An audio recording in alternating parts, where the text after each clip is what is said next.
Bonjour Emmanuel Pédenot, c'est vous qui emmenez nos journaliers dans les ateliers des métiers d'art d'Uzès. Oui, bonjour. Oui, depuis hier samedi, aujourd'hui dimanche, on amène les gens de Dakar sur les ateliers. Alors, là je suis toujours sur les premières étapes de coupe de la ballerine, donc c'est ce modèle-ci que je suis en train de réaliser. Ce matin, j'ai coupé l'agneau plongé, les pièces qui sont prévues en agneau. Ça, c'est une doublure qui va là-dessous, les brides. J'ai coupé aussi ce qu'on appelle les plaques, c'est-à-dire les deux parties avant du modèle. Là, je m'apprête à couper maintenant ce qu'on appelle les quartiers, sont les parties arrière. Il y a encore la doublure aussi qu'il va falloir couper, suite à quoi on pourra commencer l'assemblage. Et après, qu'est-ce que vous faites de tous ces morceaux de cuir? Alors, tous ces morceaux de cuir vont être assemblés d'une façon ou d'une autre pour constituer ce qu'on appelle la tige, c'est-à-dire tout l'élément du dessus de la chaussure.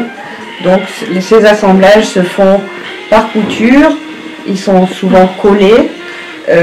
Et les 26 pièces que j'ai coupées, donc 13 par pied, vont s'assembler les unes aux autres de façon à ce que la chaussure soit totalement cousue, tout le dessus prêt à monter avant le passage de la semelle.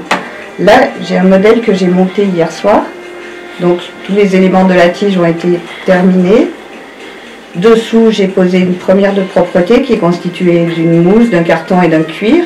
Et là-dessus, j'ai pu rabattre ma tige, donc ma partie du dessus, avec des clous et à la pince, avant de remettre une mousse. Et là, on est sur la dernière étape du modèle, la mise en place de la semelle par collage et pressage, avant de pouvoir retirer la forme et chausser ce modèle. Voilà. Bonjour, alors je suis Laurent Blanchard, je suis luthier à Uzès. Je suis installé depuis 26 ans dans cette belle ville. Voilà, aujourd'hui, dans le cadre des Journées européennes des métiers d'art, je propose quelques animations, réparation d'archer, réglage du cambre, réglage de la mécanique de la baguette, et puis quelques petites restaurations en cours que j'ai à l'atelier. J'ai tout apporté sur place pour vous montrer au public.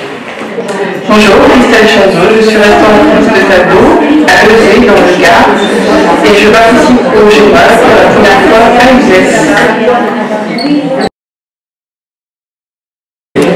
Alors ce tableau, je l'ai acheté dans une brocante il y a 26 ans exactement et je l'ai trouvé dans cet état-là, il était très abîmé. Et le visage me plaisait énormément. La seule chose, c'est que le rideau qui est à côté était peint dans une facture beaucoup moins bonne, mais j'étais loin de me douter de ce que j'allais découvrir en nettoyant ce tableau. Je vous montre les photos suivantes. Page. J'ai nettoyé la moitié du tableau et là j'ai découvert qu'un autre personnage se cachait derrière la peinture rajoutée à une époque différente. Voilà. Donc, cours de restauration. Une fois que tout le nettoyage a été fait, on découvre donc le nouveau personnage. Et là, ce sont des mastiques blancs que je vais devoir ensuite retoucher. Là, c'est le résultat final. À la fin de la restauration du tableau, on voit que le sujet est totalement différent. Il n'y a pas qu'une seule femme, mais deux. Ce sont les Saintes Marie, méditant devant les instruments de la Passion.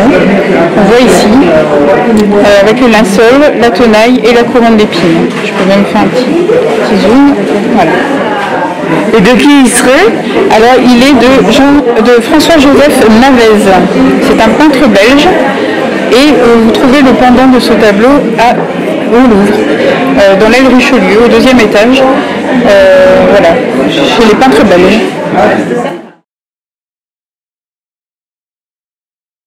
Très lisse comme ça, à partir de ça. Parce que c'est connu. Que ça, que vous faites pas un truc de stretching ou... Non, pas du tout, parce qu'en fait le cuir va s'étirer et s'allonger. Et ça, c'est de la peau d'autruche. Ouais. Elle est plus fine ou quoi? Non. Non, oui, mais ça revient comme ça, très lisse entre Oui, parce que les marquages ne sont pas pareils.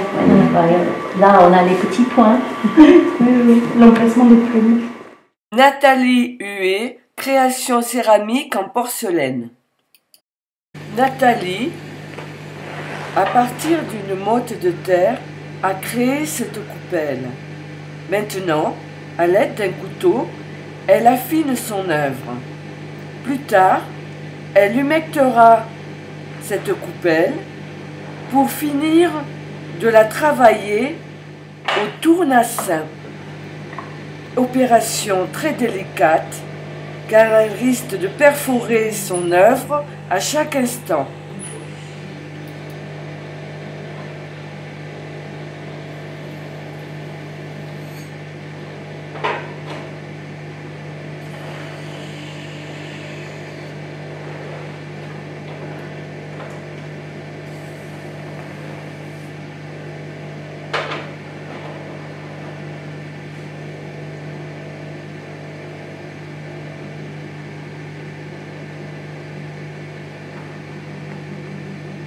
Cette phase de travail s'appelle l'alésage.